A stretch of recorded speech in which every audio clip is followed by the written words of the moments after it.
కావాలని అనిపిస్తున్నా, నా ఎదుటే నువ్వు కూర్చున్నా, మనసులోన మాట నీకు చెప్పలేకపోతున్నా, చెప్పకుండా ఓ క్షణమైనా ఉండలేకపోతున్నా.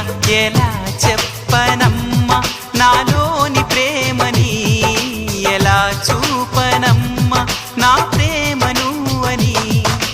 అవునని అంటావో మరి కాదని అంటావో, ఏమంటావో ఏమోనన్న సందేహంతో